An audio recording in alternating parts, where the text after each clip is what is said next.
mbokki Sénégal asalaamaaleykum mbokki turfis yi seen doom Koso Mbaye Pekh chaque dimanche ni mu ko daan àndee ak seen émission boobu di émission jaabal tey nag ñu ngi fii ci hippodrome El Hadj Ndiaw Macodou Diop di dawal li nga xamante ni mooy 5e journée tey ñu am fi ay catégorie neex tanoor yi nga xamante yëpp ñu ngi ko doon xaar ci course ñoom ñëpp ñëw nañ tey waaye maa ngi taxaw ak sama doomu ndey comme ni ma ko daan defee chaque dimanche daan ànd ak moom Cheikh Wade nuyu naa la tey ñu ngi ci hippodrome El Hadj Ndiaw Macodou Diop ci 5e journée.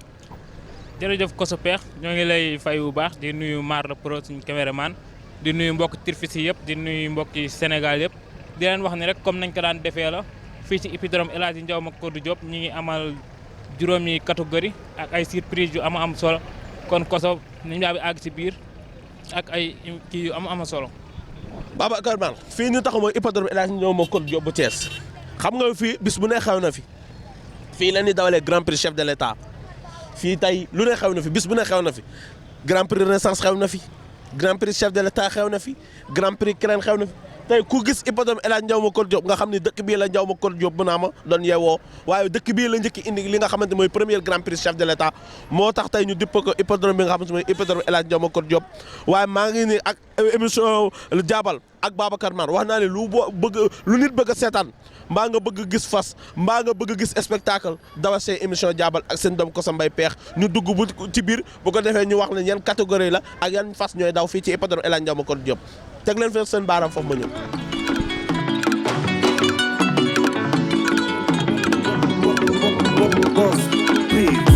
bu dimanche ba course am xol yëpp ay neex yàkkam ci heure bi jot ba ñëpp dem seetaane waaye nag gis nga sama morceau bi nag ma bindal sama papa ji nga xam ne lu ma nekk mu na te ku ko laal ma bu dimanche ba course am xol yëpp ay neex yàkkam ci heure bi jot ba ñëpp dem seetaane ku toroxal fas mu rafadike taxaw ni la jàkk bul dem waay toogal li ngay wute ngi ci fas bu dimanche ba course am xol yëpp ay neex yàkkam ci heure bi jot ba ñëpp dem seetaane waay lamba li fas taxul la fas a raw nga ca kanam ku la seenu ca gannaaw mu ca xala des yaa nga ca kanam bàcc bu dimanche ba course am xol yëpp ay neex yàkkam ci heure bi jot ba ñëpp dem seetaane jiitu nga leen sànni karawaas daan nga leen jël bul dootul mi ba mukk bàcc jóob ne da ngaa gore waay bu dimanche ba course am xol yëpp ay neex yàkkam ci heure bi jot ba ñëpp dem seetaane bul ragal dara bàcc jóob bul ragal dara waay tey ñu ngi fii ci hippodrome El Hadj Ndiaw Macodou Diop les plus de 3 ans ñu ngi ni tak waaw yaakaar naa ni les plus de 3 tey dañoo am tanoor gan muy Lam Toro mu ñëw def si sa cours de l'entrée tey Las Palmas loo may mën a wax ci loolu ak lan ngay nuyoo. jërëjëf Koso Pekh ginnaaw bi ñu nuyoo suñ ñaari waajur nuyu ki nga xamante ne ñooy amateurs yi ak jockey yi propriétaires yi ak ñëpp ñuy bëggee yéen a ngi fi en direct seen émission jaabal ma taxaw ak sama doomu nday Koso Pekh ak nga xamante ni moom mooy Cheikh Wade ñi nga xamante ne ñoo xew si jamono waaye plus de 3 ans yi ñoo nekk noonu ñooy daw première course bi ñu nekk li nga xamante ni mooy 16 partants war daw distance 1650 mètres comme ni leen Koso présenté fas yi rek waaye tey dañoo am li nga xamante ni mooy tanoor ñu naan daa am ko def si course de rentrée muy gan ñu naan ko Lam Toro nag daaw moo nekkoon meilleur plus 2 ans daw li nga xamante ni moom mooy ay course am si benn défaite wante moo jëloon 2e ci course boobu noonu te nag ñu koy xaar foo xamante ni mu nekk loo xamante ni lu am solo la waaye dafay fekk nag nga xamante ni moom mooy yëgul buur nag ñaari dimanche yi gën yëpp moo leen rawoon ñu daal di indi nga xamante ni mooy Lam Toro kon day nekk course boo xamante ni course bu am solo la course boo xamante ni daal tey ji du yomb waaye ki ñuy tab favori daal mooy yëgul buur ndax dimanche passé moo leen rawoon Koso Pekh.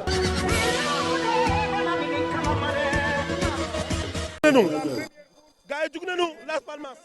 Koso Pekh jóg nañu lii la amateur yëpp yàkkamti woon Lam Toro defati na maninam sàll ngaari kasaak bu la balan lay dawalee mooy écrit réuni 2e position yëgul buur waaye je pense bien dafa ànd ak ñi nga xamante ni moom mooy njàpp ubee sant yàlla dund mu ngi jàpp ki nga xamante ni moom mooy Mami Daabo mu ngi jàpp ak maañ la boos xarit bu Omar Bawa Junior ñoom ñëpp ñu ngi ràmb wante ba léegi nga xamante ni moo génn mooy Lam Toro Koso Pekh. Lam Toro moo génn defati na maninam en 2e position yëgul buur en 3e position Mamou Kor en 4e position Dundu Lam Toro mi ngi noonu ci kanam ba léegi Cheikh Wade Lam Toro Lam Toro moo génn Koso Peex waaye yëgul buur bàyyi ko benn yoon 3e position nekk nga xamante ne si moo di dund waaye Lam Toro ba tey moo génn ñëw dëggal boppam waaye yëgul buur bàyyi ko benn yoon ndax moo fi newoon saison moo fi newoon journée yi passé dëggaloon boppam waaye tey jii nii Lam Toro dafa am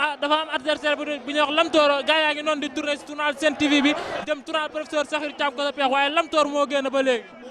Lam Toro moo génn yëgul buur ñëw ni ko nan dem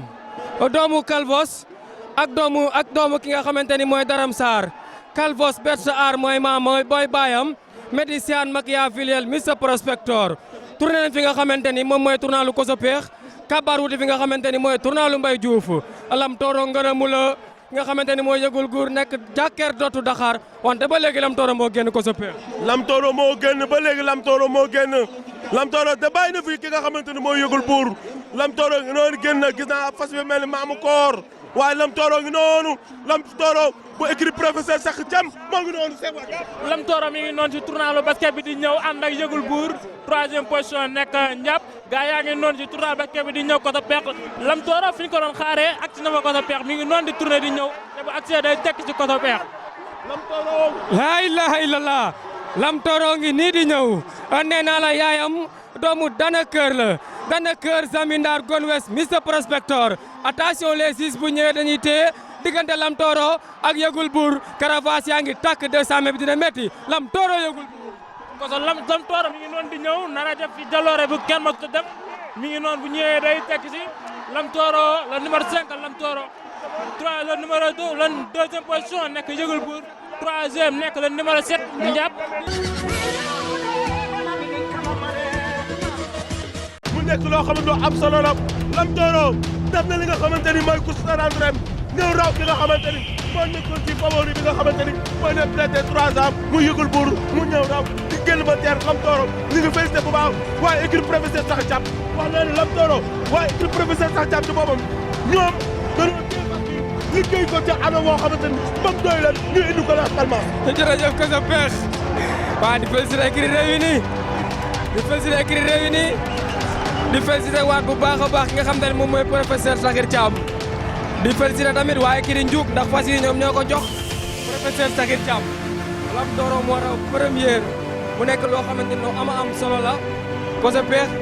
waaye yëgul buur tamit fas la woo xamante ni doy caaxaan daw nañu ba dee mooy 2e de wante daal Koso Peex neex na ba noppi daal. neex na ba noppi Lam Toro fas la boo xamante ni fas bu am solo la Las Palmas mais ngañ xam nga fas bi tey ngeen indi ko plus de 3 ans yëgul bu nekk fi favori ngeen liggéey fas yi ba mu doy leen ngeen indi ko tey mu ñëw raw bi mu raw ak la manière la rawee tey loolu liggéey bi nan ngeen ko liggéey. ak waaw jël suñu temps liggéey rek ndax fas yi xam nañ ñu koy xaar dafa am nu mu demee daaw mu am nu mu demee daaw kon bu ñëwee ren waru ñëw si caaxaan mais man lii bettu ma quoi man maa ko togg ba mu àgg si fii. fan lan mën a xaar Lam Toro nañ ko xaar nañ ko ñaanal wér rek gudd fan ba si kanam waaw. Babacar Mar maa ngi taxaw ak Yamar ñu ngi doon ko jox prix bi Yamar nuyu naa la. maa lay fay. tey gis nañu course bi nga rawante yëgul buur nekkoon favori ci groupe plus de 3 ans bi tey nga ñëw war fas bi nga xamante ne mooy Lam Toro mu ñëw def si sa course de rentrée nga rawante yëgul buur raw ko tey ban stratégie nga dawalee tey. waaw stratégie bi ma dawee mooy fas yu daaw doon na daw 2 ans te maa ko doon war te 2 ans yi daal su ma waxee da si daw na 7 journée mais yeneen 3 yi waruma ko yeneen liste laa war mais si ban may raw heure la rek mais tamit tey xam nga gars yi moom dañuy tëkkale mais fas yi ñooy daw ñi ñi moom ma woo si wax rek lan man mais ñun sookee ak fas yi ak sookee moom ñun ñooy rawante quoi loolu lépp si kaw fas yi lay demee waaw noonu la demee. mais tey fan lañ mën a xaar Lam Toro fan lañ mën a xaar Lam Toro. Lam Toro nekkul si course yi sax dañ koy dawal mu compétir mais Lam Toro dañ koo préparé nekkul sa course yi ñu ànd ak si naaru wóor leen bëgg yàlla defal ñu jàmm te ñun dañ see am yaakaar quoi dañ see am yaakaar moom ren dañ see bëgg a tax incha allah. bu ko ngor jaaraama di fa xumbal borom jëf jël waat naa ni yaa leen mën. borom El Capo borom tawfeex borom El Capo borom tawfeex borom El Capo borom tawfeex ay borom El Capo borom tawfeex ma ndi dang ba dongone malem borom palmarès bu ris bi 2019 Cotonou 2 ebam xajul si ñi 2021 mi no uma fii la sam benn nii li nga xamante ne di takk li nga xamante ne mooy pour les 2 ans yi ñuy daw 1200 mètres. numéro 1 moom mooy Toi et moi moom doomu Lépig la. numéro 2 mooy Siga nekk doomu Constantinople. numéro 3 moom mooy Baybas 3 nekk doomu Soleil de Minuit. numéro 4 nekk Mburit Sadix nekk doomu Playa Dog. numéro 5 nekk Baye Iba Bao nekk doomu Dram Sarr. numéro 6 nekk Sant Yàlla nekk doomu Honor and Belize. numéro 7 moom mooy kii kan la nekk doomu Pret and Joy. numéro 8 moom mooy ki nga xamante ni moom mooy Misaan nekk doomu Calvos. numéro 9 nekk Piacenza nekk doomu Soleil de Minuit. numéro 10 moom mooy Fama Junior nekk doomu Kelfu. numéro 11 nekk Damel Massamba nekk doomu Texas Rens. numéro 12 mooy Damel Mokhurajo Koli nekk doomu Texas Rens. numéro 13 nekk secrétariat nekk doomu Moraes. numéro 14 nekk Naxe Fall nekk doomu Le Garf. numéro 15 nekk Kancholi nekk doomu Ringford PS. et enfin numéro 16 nekk Bismillah Jàmm bu Malal Kan Samb nekk doomu Soleil de Minuit. Soleil de Minuit John Quad Sada Joel Nozon Danseur fas yaa ngi noonu ci li nga xamante ni moom mooy départ bi. jóg nañu plus de 2 ans yi jóg nañu li la amateur yëpp yaakamti woon ku nekk a ngi toog di saaf naar wante ab xacca ñëw si kanam lunju laa ilaha illallah nga xamante ni moo génn moom mooy façon nga xamante ni mooy Kancholi deuxième position Pierre Sanza ni ko nañ dem ñu tourné fi nga xamante ni mooy tournalu professeur Sakhir Thiam wuti tournalu Koso Peex borom Peex wante nga xamante ni mooy Pierre Sanza génn na Koso Peex. Pierre Sanza génn na ba léegi Pierre Sanza moo nekk ci kanam Pierre Sanza moo génn ci en deuxième position Kancholi. Oh attention am na ko.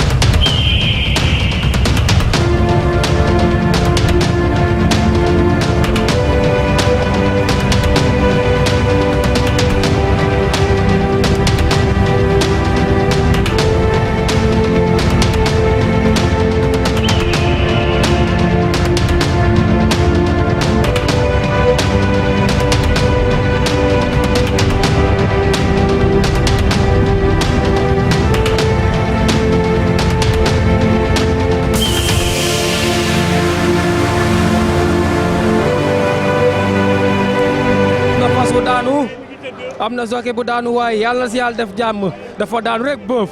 wante Pierre Sanza ba léegi moo génn troisième position ki nga xamante ne moo fa ne moom mooy Misaan laa ilaha illallah fas wi nekk si kanam je passe be Kancholi la laa ilaha illallah waaye deuxième position Misaan moo fa ne troisième position nag nga xamante ne moo fa ne moom mooy façon nga xam mooy Pierre Sanza je passe be Kancholi nag moom moo génn doomu Ringford PS la Abdoulaye Dieye moom moo ko moom Abdoulaye Ndiaye Koso Peex Kancholi moo génn. Kancholi moo génn ba léegi Kancholi moo nekk en deuxième première position Kancholi moo génn ba léegi Las Palmas Kancholi génn. Kancholi moo génn 200 mètres bi dina métti Kancholi Misaan Pierre Sanza Kancholi Misaan Pierre Sanza laa am na fas wu taar Kancholi taar na Kancholi génn na course bi Kancholi génn na course bi Pierre Sanza Misaan. Pierre Sanza Misaan Pierre Sanza Misaan Pierre Sanza Misaan Pierre Sanza raw na première deuxième Misaan troisième numéro 14 nekk Naxe Fall.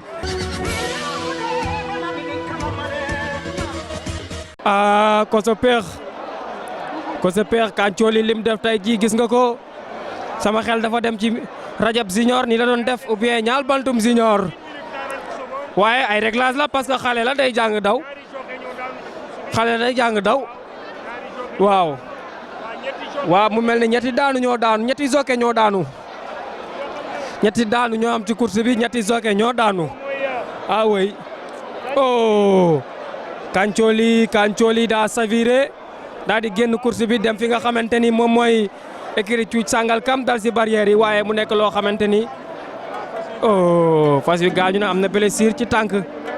mais nanu masawu malal. nañ masaw ki nga xamante ni mooy malal kan sam masawu parce que dimanche bee passé fasam dafa daanu. tey muy àdduna. metti na trop. tey mu indi ki nga xamante ni moom mooy Kancholi mu ñëw daal di saviré mooy Kancholi mu ñëw saviré ndeysaan oh.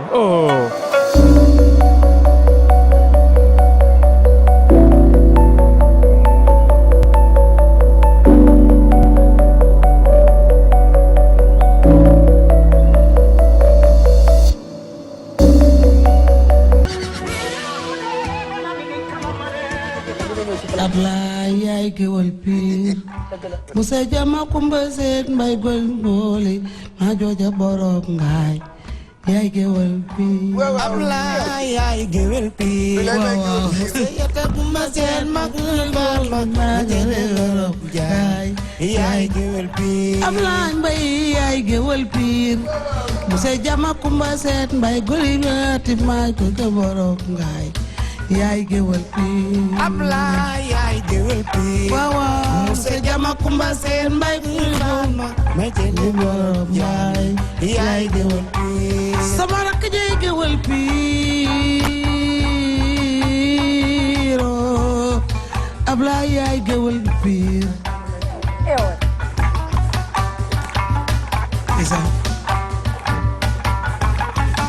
Alaaji Ablaay Mbay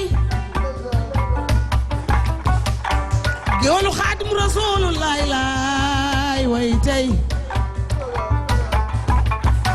taalibe Sëriñ Abdu Xaadar Mbakke balay sa buri sëriñ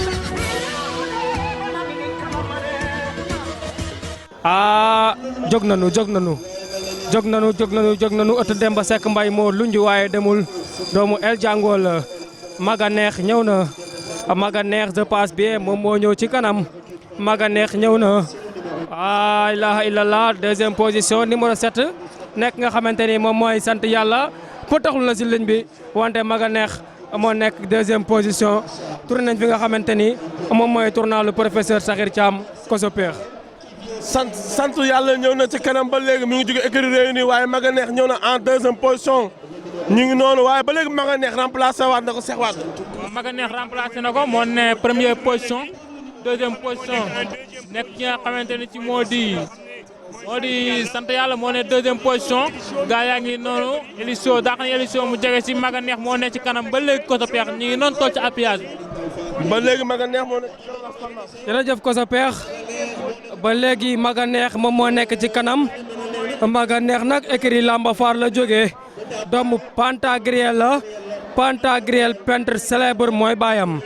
tourné nañ fi nga xamante ni moom mooy fi nga xamante ni mooy tournalu Mbaye Diouf bi deuxième position doomu Grand Royal moo fa ne Mansour Fall ñëw na ci kaw ki nga xamante ni mooy Diza nekk deuxième position fas yaa ngi ràmmal rek ñoom ñëpp tourné nañu ci kaw ki nga xamante ni moom mooy Maga Neex Koso Peex sant yàlla ñëw na ci kaw Maga Neex ba léegi Maga Neex bañ na waaye léegi sant yàlla ba léegi mi ngi ci kanam gis naa en troisième position le numéro 1 le Assirou sant Mansour Fall moo nekk ci tam ba léegi waaye ba léegi Maga Neex bañ na gis naa sant yàlla ci kaw kanam kawam. jërëjëf Koso Peex Maga Neex moo génn je passe bien sant yàlla Mansour Fall ñëw na seen kaw Elisio tar na Elisio moo ñëwoon mais tar na je passe bien sant yàlla moo génn ou bien Mansour Fall moo génn dawal nanu ki nga xamante ni mooy damel Déthié fu joogu dawal ki nga xamante ni mooy ëtt Demba Seck Mbay bu Mbay Jeen Mbay borom bi siri misi mbaaw attention Elisio moom moo sawiré Maga Neex nekk deuxième position ëtt Demba Seck Mbay ñëw deuxième position wante Mansour Fall moo génn ki nga xamante ni moo ko war nag mooy Mor dawal nañu ëtt Demba Seck Mbay dawal nañu ëtt Demba Seck Mbay Mansour Fall ëtt Demba Seck Mbay Mansour Fall Mbay Jeen Mbay ngi noonu moo ko moom. jërëjëf Koso Peex ëtt Demba Seck Mbay génn na deuxième position nekk Mansour Fall gaa yaa ngi noonu ci tournal basket bi di ñëw bu ñëwee dañuy téye Las Palmas ëtt Demba Seck Mbay moo génn deuxième position nekk nga xam ni moo di Mansour Fall Las Palmas. ëtt Demba Seck Mbay Mansour Fall 200 mètres bi dina metti ëtt Demba Seck Mbay Mansour Fall ëtt Demba Seck Mbay Omar Sarr Diallo moo ko war moo ngi nii di ñëw ëtt Demba Seck Mbay Mansour Fall ëtt Demba Seck Mbay raw na première deuxième Mansour Fall troisième numéro 13 nekk nga xamante ne si moom mooy Tarnawa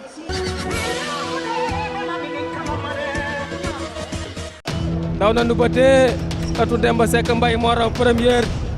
Mbay ñu ngi félicité bu baax Mbay Jeen Mbay gisoo tamit ñu ngi koy félicité bu baax fas bi nga xamante ni mooy ëtt El Hadj Demba Seck nii la groupe de 3 bi dawee ba tee Las Palmas. jërëjëf Koso Peex jërëjëf Cheikh Wade ëtt Demba Seck Mbay raw na première Demba Seck Mbaye raw na première ñu félicité bu baax nga xam mooy Mbaye Diène Mbaye borom bi sëriñ mi ji mbaaw. Babacar maa ngi nii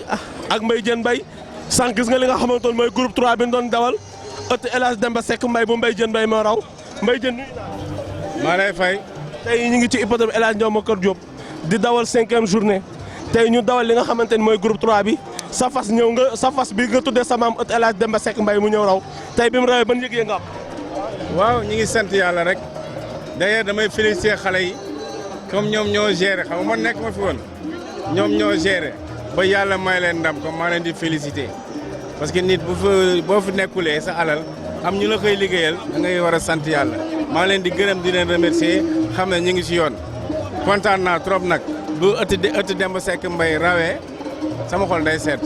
xool day seet ndax sa maam nga ko tuddee waaye gis nga ñu ngi ci 5e journée ak le comité national de gestion des courses hippiques ak le président Lamine Diop tey en tant que propriétaire de chevaux nga bokk ci membre CNG bi tey lan ngay wax. waaw maa ngi remercier féliciter Lamine di ñaanal suñu président Cheikh Niang yàlla na ko yàlla yëkkati ba mu dellu siwaat si ñun parce que suñu kilifa la kon ñu ngi koy ñaanal yàlla mu delluwaat si ñun yàlla yëkkati lépp lu koy problème yaram beeg yëpp yàlla suturaal ko ba mu commencé waat di dox ay soxlaam Lamine Diop maa ngi koy féliciter parce que liggéey bi set na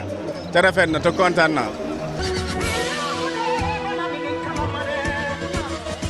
Babacar Mar jërëjëf maa ngi nii ci biir paddock bi waaye xam nga nag ni nga takk li nga xamante ni mooy 4e course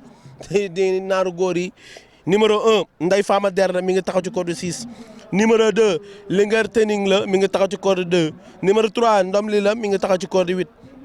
numéro 4 Bourax la mi ngi taxaw ci code 1 numéro 5 Auguste la mi ngi taxaw ci code 7 numéro 6 Adjudant la mi ngi taxaw ci code 5 numéro 7 Abdourahim la mi ngi taxaw ci code 4 numéro 8 Lat Fatim la mi ngi taxaw ci code 3 Babacar Ma lii mooy li nga xamante ne mooy wut naaru góor yi nga xamante ne ñoo war a daw tey li nga xamante mooy 4e journée bi waaye tey xam nga ni dimanche bi nu génn fas bi nga xam ne ni mooy Ndeye Fama Der moo ñëwoon raw leen waaye tey ki ko doon demal kanam mooy Léveram di laaw tey ñëwul tey yaakaar naa ne course bi dina mën a am course bi équilibré lay doon waaye tey am nañu gan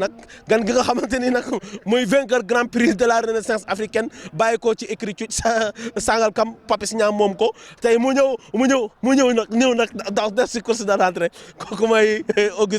Auguste moo takk ci li nga xamante ni mooy numéro 5 code 7 ñëw def ci course de rentrée waaye mi ngi noonu Matar Noble indi ko tey mën naa ni Ndeye Fama Der fas la boo xam ne fas boo mën a daw ndax moo doon raw dimanche bi ni gën waaye Ndeye Lat Fatim tey yaakaar naa ne tey ci naaru góor yi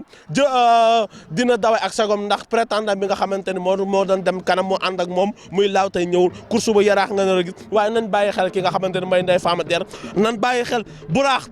bu professeur sax cam fas la bu mën a daw ak adjudant nan bàyyi xel fas bu baax bu mel ni Auguste nañ ko bàyyi xel bu baax ak Abdourahim fas la yoo xam ne fas la yu mën a daw tey Babacar Mar naaru góor daan wax bu dant bi la ngee lay naaru góor di daw waaye suñu maam la professeur sax cam boo nekk lan moo la gën a mu ni naaru góor bu naaru góor yi takkee rek mu ree te bi ñu fi génnee moom moo raw la professeur sax cam waaye tey écurie Lambar Fall ñëw ne indi ñaar écurie Adja Cuut Diop indi benn écurie Lambar Fall indi ñaar Babacar Mar nañ toog teg suñu bët dina leen wax gars yi nag course bi kenn mënu koo prononcé ndax dawuñu ba ter ndax naaru góor ku raw dimanche bi topp sa morom mën na la ak Jamal la pro.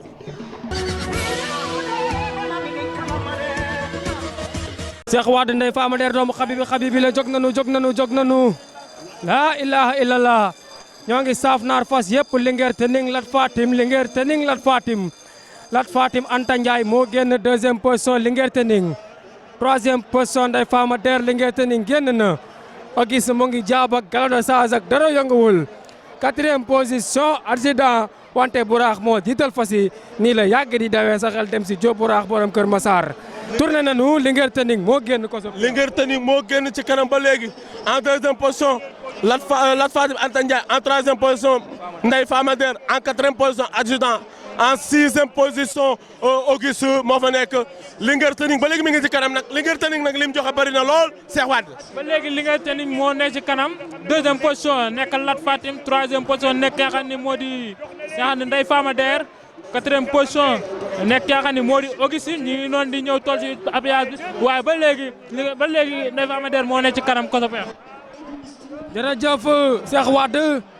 Linguère Tening moo génn day jaab rek deuxième position Lat Fatim moom it day jàpp rek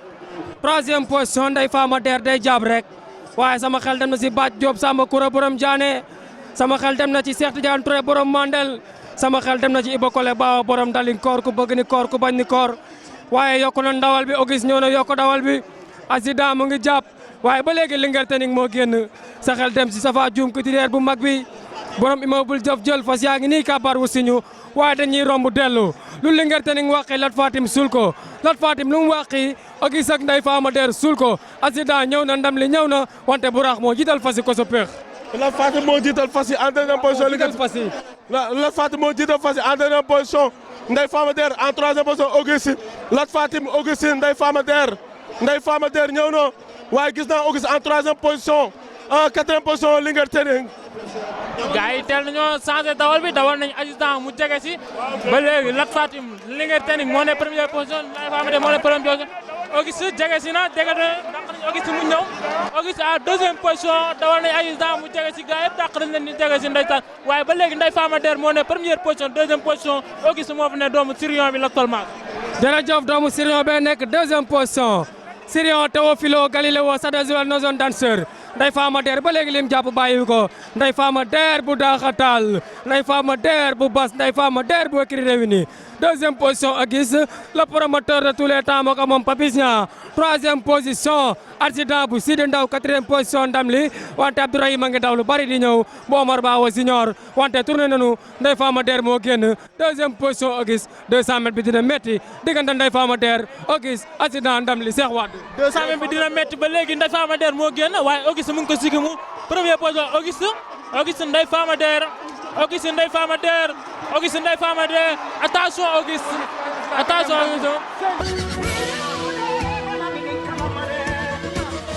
attention les 6 Ndeye Fama Der moo raw première deuxième nekk Auguste professeur Sakh Thiam raw na naaru góor yi waaye en deuxième Auguste tey lii la gis nga li naaru góor rawante biñ ne ëpp dem jot gis nga li nga xamante ni moom la Linguère Tening rawante moo lay wax course ku la ëpp tactique ëpp la calcul mën na laa raw tey Linguère Tening dafa dem ci kanam ba ñëpp dee waaye Ndeye Fama Der ñëw remplacé ko ànd ak Auguste tey moo ko Auguste ñu ñëw ci tableau bi Auguste am deuxième ni ngi félicité bu baax le professeur Sakh Thiam ci deuxième bi nga xam se ne am na ko premier bi nga xam se am na ko jërëjëf ko sa peex waaye tey jàpp amul papa ñi nga ngi noonu doomi daara Jolof ji moo war Auguste waaye attention tey Auguste daa sansal dawal bi daw na la nga xamante ni kenn musu koo gis écurie Rewmi ngi nekk noonu wante ko sa peex ñu félicité waat bu baax a baax écurie Rewmi ak waa écurie Cuuc Sangalkam ci deuxième bi am ko sa peex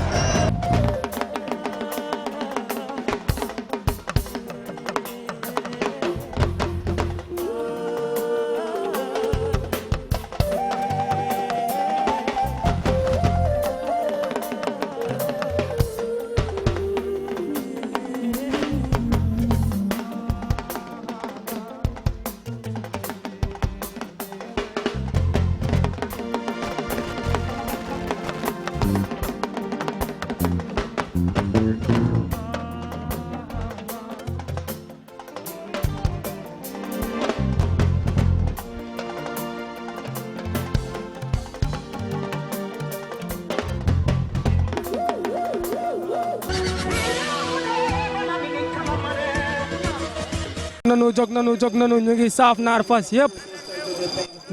naar fas yëpp laa ilaha illallah mu mel ni nga xamante ni moo ñëw si kanam moom mooy Ngoné Ndaw deuxième position Duma Yéen troisième position Moulay quatrième position Louga Lo moo fa ne wante je passe bien nga xamante ni moo jiital fas yi Galaaj ou bien Jamono waaye nga xamante ni moo génn kosa moom mooy Ngoné Ndaw Ngoné Ndaw moo génn ba léegi Ngoné Ndaw moo nekk ci kanam en deux am Ngoné Ndaw moo génn ci kanam gis naa fasu mel ne Galaaj ñëw na en deuxième position waaye Ngoné Ndaw ba léegi mi ngi ci kanam Cheikh Wade. Ngoné Ndaw ba léegi moo nekk ci kanam deuxième position nekk Galaaj dawal nañu Galaaj mu ñëw jege si jege nañ dàq nañ Galaaj mu ñëw en première position deuxième position Ngoné Ndaw ñi ngi noonu ci appuyage bi di ñëw bu ñëwee dañuy dellu ko sa peex waaye ba léegi Galaaj moo génn Ngoné Ndaw moo ne deuxième position ko sa peex. Ngoné Ndaw moo ne Galaaj moo génn en deuxième position en deuxième position Ngoné Ndaw en troisième position en troisième position Moulay en quatrième position gis naa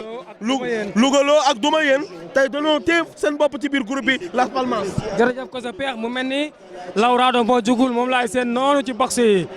wante ba léegi nga xamante ni moo génn moom mooy Galaaj doomu Afsala mbokk bàyyi rafet njortu gaz andol mooy seen baay deuxième position nga xamante ni moo fa ne moom mooy Ngoné Ndaw doomu King Charlemagne la Nouriev na zone danseur troisième position Moulay quatrième position Lougaloo santé Taqwa ñëw na di jàpp ci aras bi ànd ak amul tur Taqwa nag moo jëy moo ko war maay seen jamono seen nga xamante ni moom mooy amul tur ak Miss Yacine wante nga xamante ni moo jiital fas yi moom mooy am Adja Kana wante tournal professeur Sakhir Thiam wante Moulay moo génn ko sa peex. Moulay moo génn ba léegi en deuxième position Ngoné Ndaw en troisième position Galaaj waaye ba léegi gars yaa ngi noonu di ñëw gis naa fasu mel ni Lougaloo ñëw na moom tamit Lougaloo ñëw na waaye Galaaj ba léegi moo génn. dawal nañu Lougaloo dawal nañu amul tur dawal nañu jamono ñoom ñëpp dawalandoo nañu wante dawal nañu duma yéen ou bien Lougaloo lañ dawal doomu Bermeko la numéro 4 moo génn nekk nga xamante ni mooy jamono waaye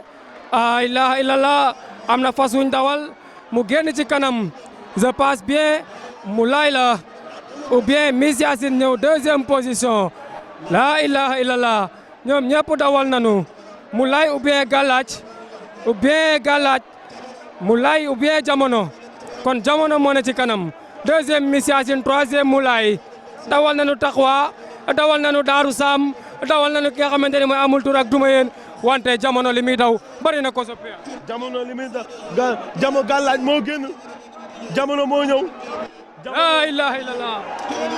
jamono raw na première deuxième Miss Yacine troisième Moulay quatrième Daaru Sam cinquième Lougaloo. turfis yi mbokki amateurs yi seen doom Koso Bay Peex tey lii leen indiloon ci émission bu mag boobu nga xam mooy émission jaabal tey ñu doon dawal fii